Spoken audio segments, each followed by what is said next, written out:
Hi, everyone. Welcome to the Leora podcast. Leora means light, and that is exactly what our intent is and what we're trying to achieve from this podcast. We want to shine light on everything and all things mental health. So now, what better place to start today than with our guest, Mark Butler, who is also known as the Burnout Man. Yeah. Is that right? Yes, it's kind of morphed into that. I was a performance coach for teams sort of pre-COVID, then became the burnout guy because of my clinical background. Would probably tap into some of that. But yeah, Yes. that's kind of where I ended up. Yeah. So Mark holds 2 degrees, master's degrees actually in mental health, and is recognized as a clinical leader in psychotherapy. I know you bring a unique perspective to corporate wellness as a clinical mental health expert with over 25 years of experience, where you're contributing significantly in this space as a workplace strategist, psychotherapist, and a clinical director. So I'm actually really excited about today. It's less about the visuals. This is more about our content and the insights that we bring through. We want to talk about burnout, sustainable performance, and psychological safety in the workplace, all of which are very topical at the moment. So Mark, let's just start off with burnout is thrown out quite a bit. Yeah. How are we defining burnout in the corporate context, and how do you sort of perceive it? It's really interesting. Burnout as a topic, Esha, sort of came into the vernacular kind of around about the 80s, a little bit before that, but as a sort of a workplace conversation. It came around from the work of Chrissy Madlack and Michael Leiter, who did a lot of work with teams in the health sector.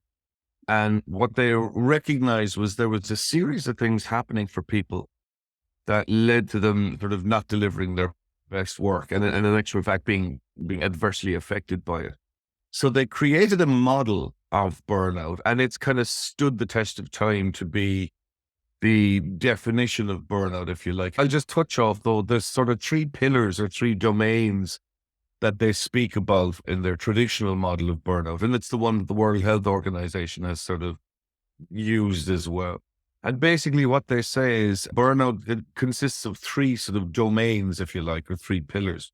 Mhm. One being exhaustion. Mhm. And if you could picture a Venn diagram in front of our faces now, you'd have one circle would have exhaustion in it. And that can be broken down into sort of 3 areas: emotional exhaustion, physical exhaustion, and there is a third one, and it's escaped me. Maybe I'm burnt out. But essentially what it means is that, we can experience burnout on a number of different sort of levels, if you like. Is it in efficacy? Because we had a quick debrief Mm. on this, didn't it? In efficacy or Efficacy would be the second model. But and look, there are sort of different elements of exhaustion, but the one you'll experience most of all in burnout is emotional exhaustion. Yes. Just, we've just burned out our sort of emotional response and regulation, if you like. Mhm. Efficacy refers to the second domain, and it's a kind of an academic word, which doesn't, in my experience, doesn't gel all that well Mhm. for the sort of common language around burnout, if you like. And what efficacy speaks to is our ability to do our best work. Mhm. People find, my experience of burnout, I used to forget the names of people I was sitting next to at work. Just couldn't remember their names.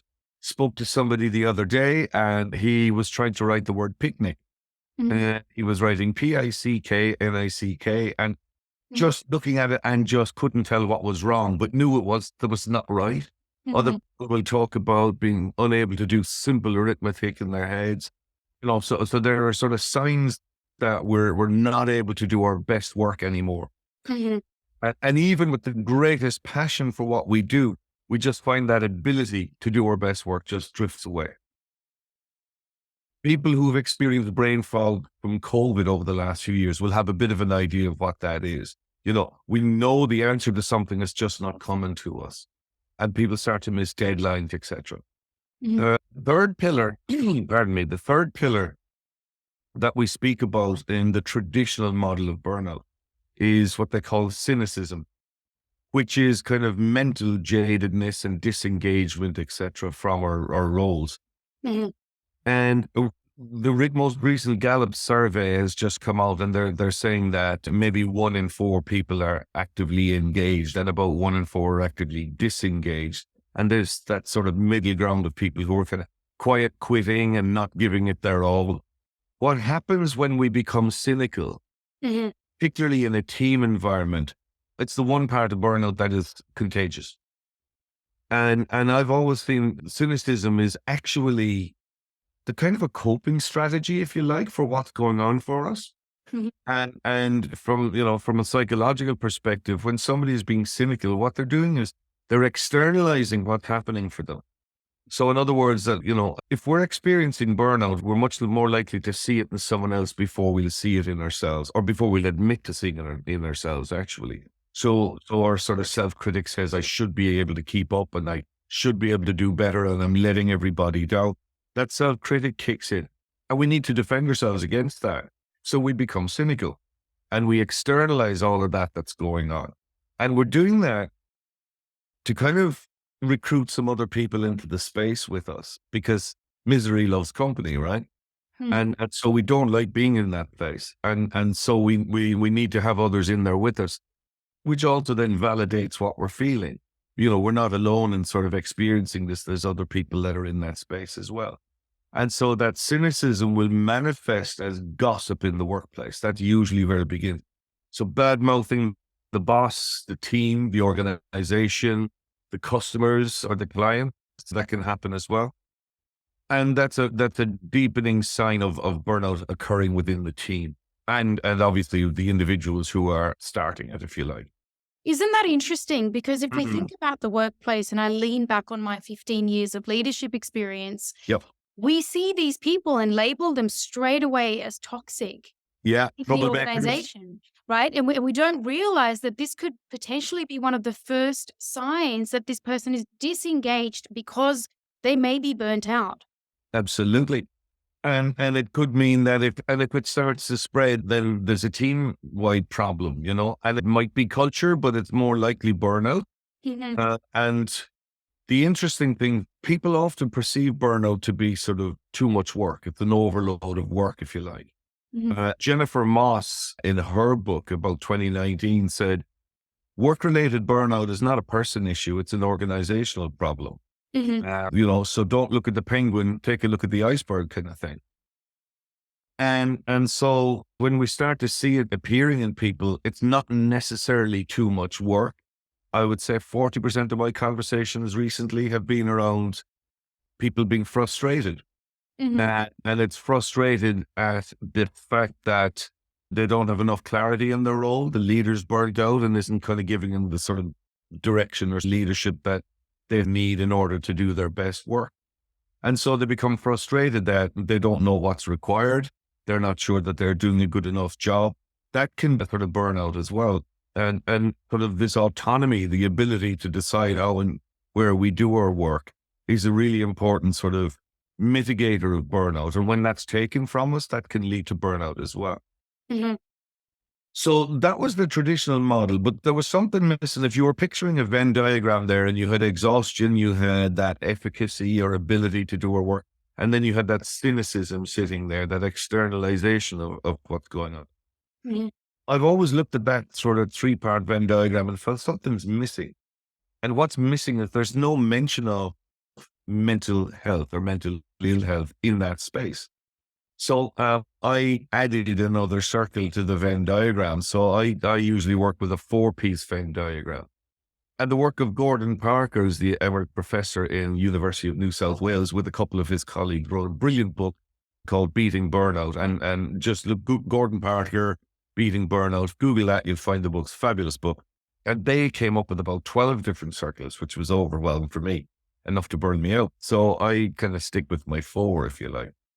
And so when I'm talking about it, I've changed that word efficacy, and I talk about sort of more ability. So it's our ability to do our best work, and that's our ability that we lose, if you like. And it's a more sort of recognizable word. Cynicism, because it's externalizing what's going on for us and not taking ownership really of what is happening. I usually speak about apathy, which is a much more sort of inclusive term. So when I say the apathy is kicked in, it just means yes, I'm cynical, but I'm also aware that I've just had enough. I've reached the end of the line. I can't do any more. That apathy sort of kicks in, and it's directly related to our ability to do our work. And when that's sitting there for long enough, you will get the sorts of mental health experiences that people have when they're sitting through chronic stress or sitting through too much overwhelm for too long, or lack of direction or lack of clarity of their role.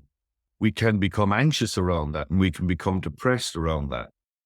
And so that sort of fourth circle, I really refer to kind of anguish, if you like. And so when you take all four of those in, it's a sort of it's a more holistic look at burnout, if you like, because it's talking about the individual as much as it is talking about their situation. Mhm. And that's what I find is it's probably that will resonate more than the traditional model for people who experience burnout. And in fact, for leaders to know what to look for as well.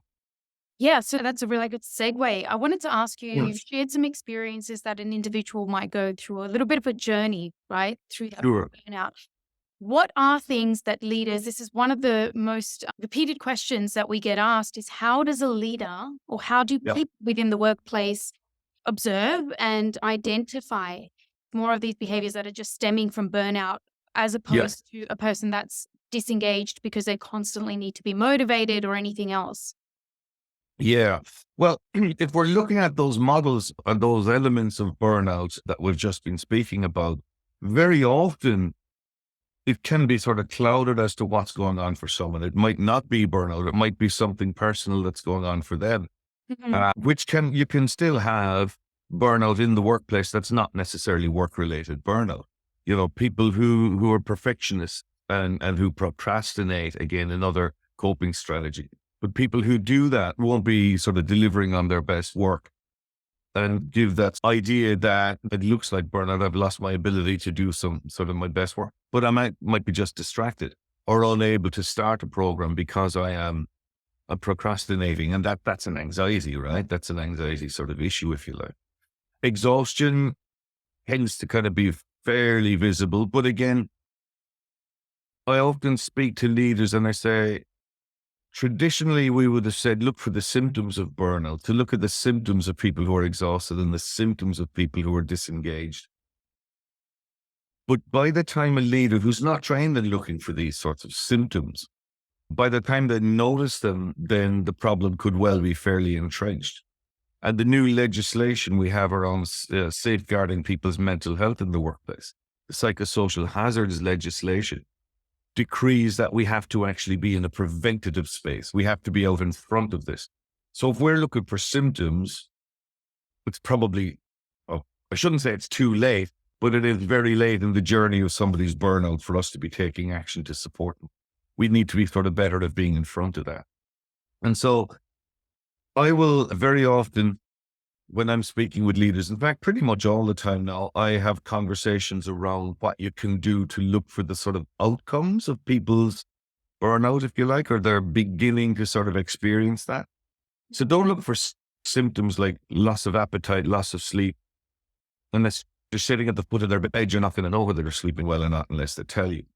But if you could picture that Venn diagram and you'd look at the outcomes of each of the different areas, every leader is kind of trained to look at the performance of individuals in the team.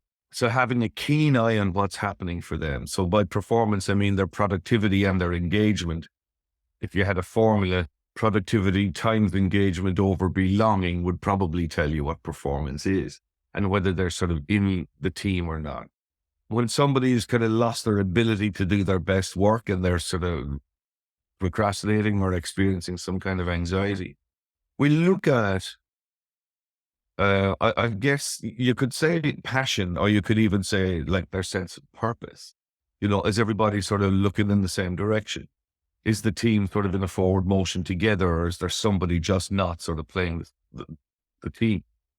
Or it might even, if it's non-work related, you might find it's somebody, we'll say, who's looking after special needs kids or special needs parents. They're burning out. But the sort of passions that they had, we'll say, around the kids performing at sport, or, you know, they don't play golf on the weekend with their mates, or whatever it is that they used to speak passionately about before, whether work related or not, that tends to disappear. And so leaders can notice that in people in their team. The other thing is whether they're participating or not. They're not sort of contributing in meetings as much as they used to. They're not coming in. They're trying to work from home a lot more. They're isolating, etc. Those are the sorts of things that a leader will be much more tuned to look for, rather than, having to learn a new skill set and look for the symptoms of burnout in people. Look for the outcomes of what might be occurring for someone who is sort of not keeping up with the team.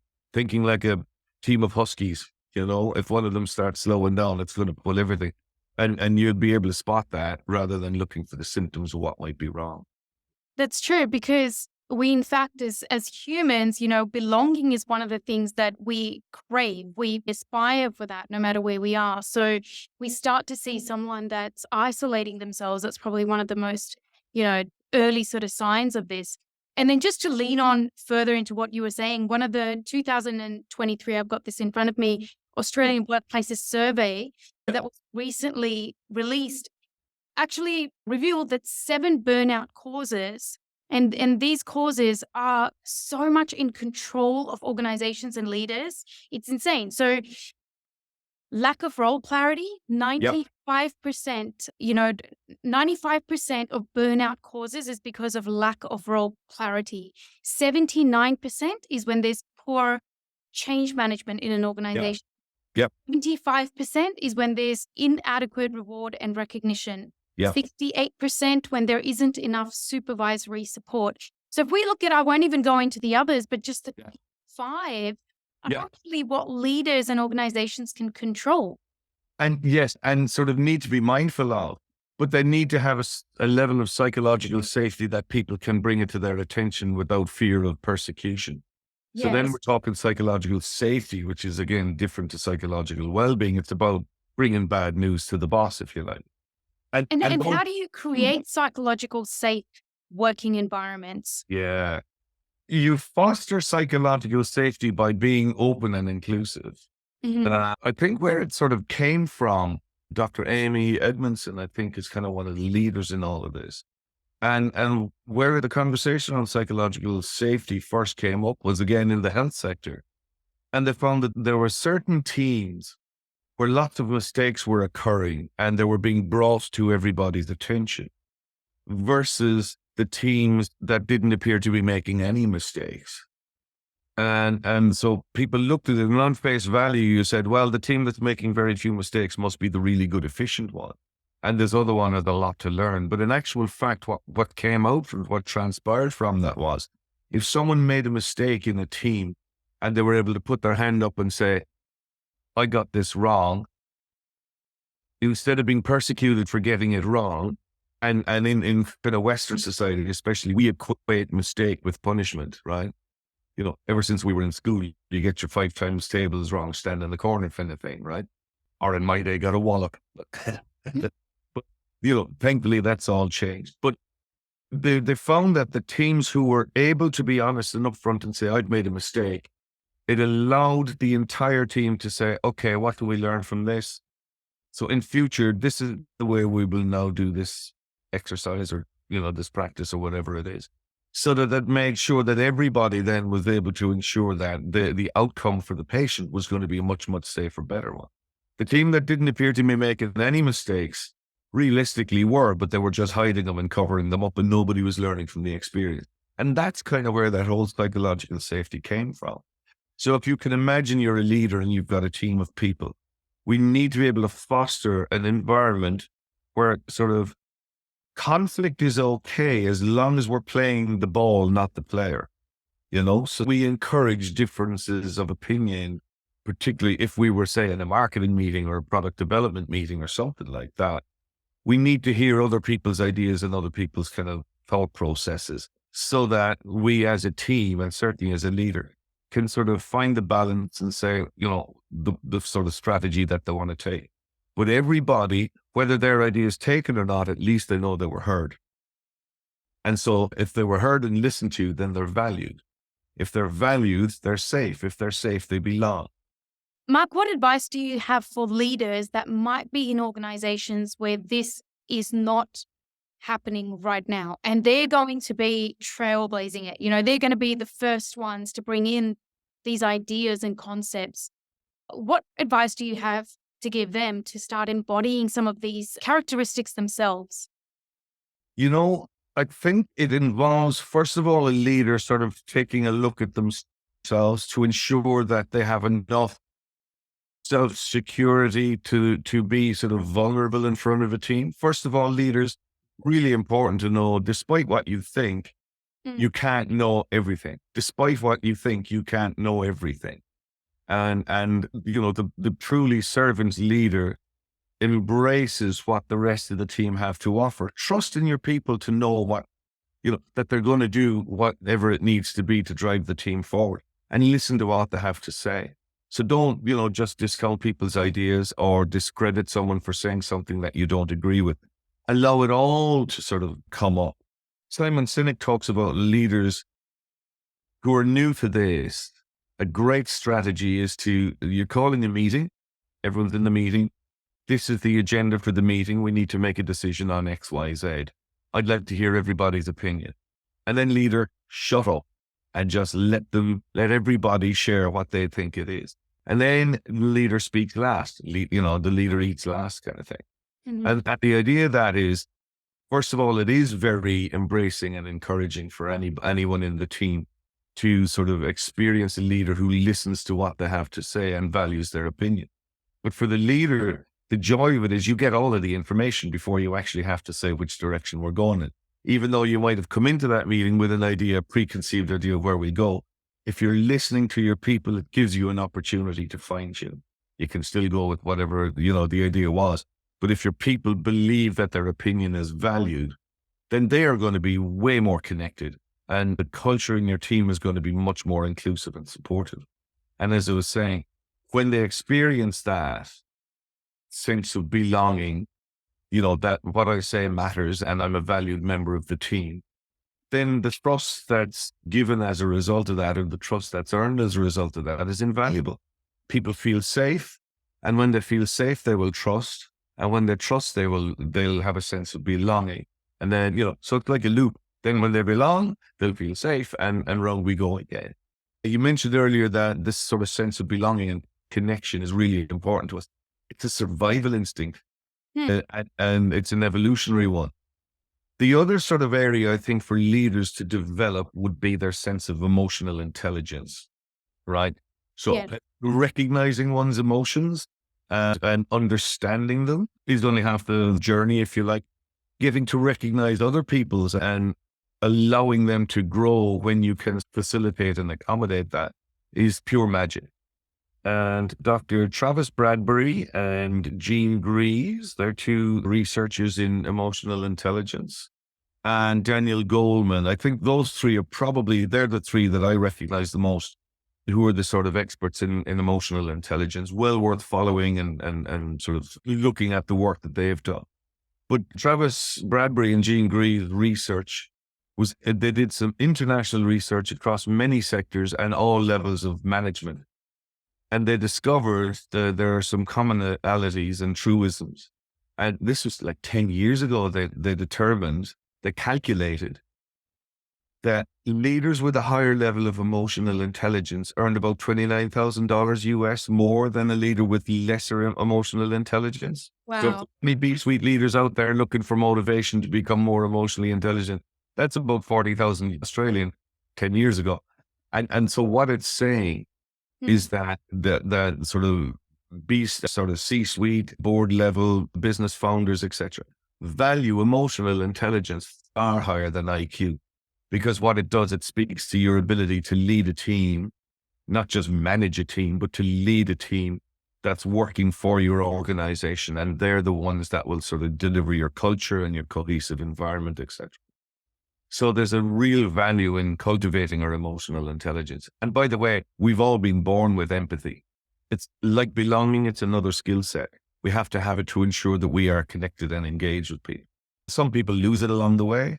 Others ask, can you learn empathy and emotion? You can nurture what you've already got.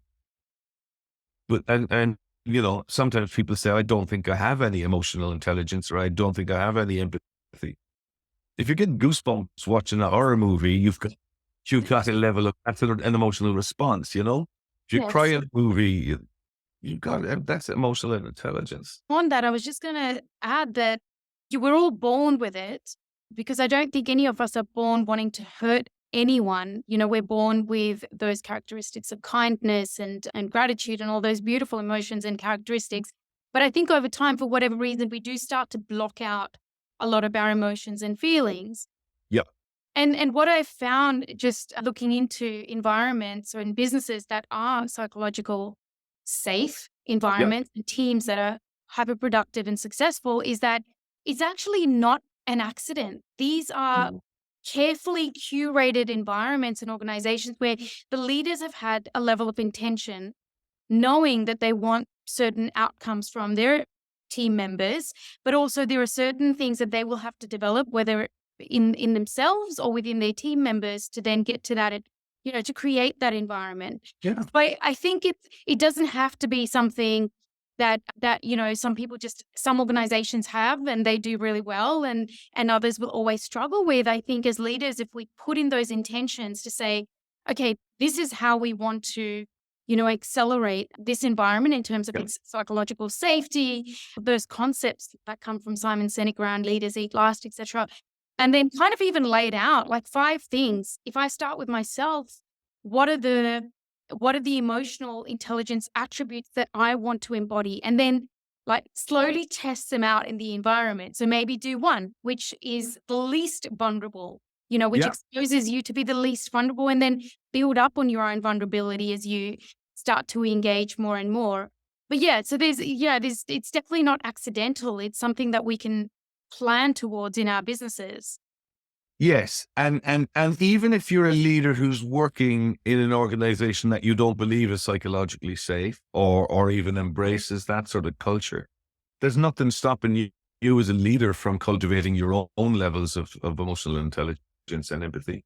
Because what that will do is it'll make you a highly valued leader because you'll be leading a winning team, right? Because if Absolutely. they're experiencing you as something bigger, even than the kind of culture that they're experiencing around the workplace, Mm. you're going to shine out more, aren't you? You know, I sometimes get from people this idea that, emotions is all a bit woo woo, right? I like I like to share with people this idea that, there's a long debate about whether what comes first, the thought process or the emotion or the feeling. I'm in the camp that says the feeling comes first and the thought process arises as a result of it. And there's a number of reasons why I think that, but primarily our emotions are usually a response to our environment, something that's happening around us. And a bit like the fight or flight response, which occurs long before we've even thought about whether we're in danger or not. That's a survival instinct. It has to act before we can even think about it. I think our emotional response actually occurs in the same way. So our thought process is a much slower version. And so there's a kind of an adage I would say here, and that is, behind every behavior or every action that we take, behind every one of those, or underpinning, if you like, every action or behavior we have, there will be a feeling that's caused the action. So we're acting in response to that feeling, or if you like, a thought process. It doesn't matter. But the behavior is in response to that sort of feeling. That feeling is an emotion. So I say to people, we're experiencing emotions 24/7. We are always experiencing them, just that we don't know this most of the time until they overwhelm us or they become very figural, like, joyful happiness or something, or extreme sadness. But we are experiencing an emotion all the time, and it might be contentment, so we don't notice. So every behavior is underpinned by a feeling or an emotion, and every emotion is underpinned by some kind of a desire or an urge or a need. So when you think about we're experiencing something, we can look for what that sort of urge or need is. And to do that, we need to kind of recognize what the emotion is. And very often we just go, I'm feeling a bit weird. I don't know what it is. But if I stop for 30 seconds and just think about what I'm feeling, I'm agitated. Why do I think I'm agitated? You know what I mean? Whatever it is, and just sort of think through what's going on for us. We get better and we get faster at that. And if we're a leader, it means that we're not going to react or respond. We're going to remain composed all of the time, which makes us a safer leader to sort of share with, if you like, and that psychological safety that we're back to again. So I think leaders, it really, really, not only does it pay you better, but you get a reputation as being a better leader. So you end up leading a team that knows you care for them. And a caring leader it's very, very difficult to be accused of bullying if you're a caring leader, because you kind of can't have both. Do you know what I mean? You're either caring or you're not. And so as leaders, if you develop that sort of innate sort of ability to read our own emotions, we'd be able to see them in other people, and we'd be able to manage other people around that as well. That is hugely valuable exercise. So any leader, just pick up any Brené Brown book and just start reading it. Any Daniel Goleman book or Travis Bradbury, and start to tap into what they're saying. You pick up a book if you like. I talk about it a little bit too. You know, so there's. What is your book called, Mark? It's there on the wall behind me. It's called Up Yours. And the idea is, so it's about upping your self-care. So it's about radical self-care, the pursuit of what I call radical self-care. And that is, you know, we talk about sleep, diet, and exercise, but not what to eat. It's more on why we eat, why we need to sleep. The science around sleep is just coming in waves at us at the moment. It's probably the most important thing that we can do. We used to think it was exercise. We used to think it was diet. I believe now, I think it's sleep. You know, we got to get good at this. So we talk about all of that, but when you talk about radical self-care, I'm talking about wide ranging and sort of from the roots or from the ground up. So we, you know, in the book, I talk at length about not just self-care, but self-compassion, self-awareness, again, this emotional awareness and what our self-critic is like, the inner critic in our head, you know, how to sort of manage and control that. We talk about things like resilience and working smarter, not harder. You know, we talk about empathy and emotional intelligence and self-awareness and self-compassion, etc. So it's a wide-ranging, a much more holistic view than just, you know, hitting the gym and eating a salad. There's a bit more to life than that, you know? Yes, absolutely. So we started off today talking about burnout, and we landed up at essentially self-awareness, emotional intelligence, and all of these things that are actually really the starting point. Because it's us understanding ourselves and our own emotional capabilities to then be able to observe that or notice in another individual. So, Mark, just as we wrap up today, and thank you so much for your insights. I hope that our listeners do find them useful. Where do we get your book, and what is your website so they can go to it for more information? Thank you for the plug. So Amazon, Kindle, or the actual physical book itself is it's Up Yours, The Pursuit of Radical Self-Care. I think actually if you just put in Up Yours, Mark Butler, it will come up. It'll pop up. Yeah, I'm not sure that I like that, but it does. Or my website is markbutler.com.au, and just, you know, have a poke around in there. You'll see the book is available. The 3 books are available there. But lots of other information, white papers, etc. And if they want to reach out and have a conversation about something, there's an opportunity to do that as well. Fantastic. Well, I hope you do get some individuals coming through from, given the level of depth that we went into today. If there's anything else that you know that they want to discover, they'll come onto the website. Thanks, Thank you very much, Esha. I really appreciate it. Thank you.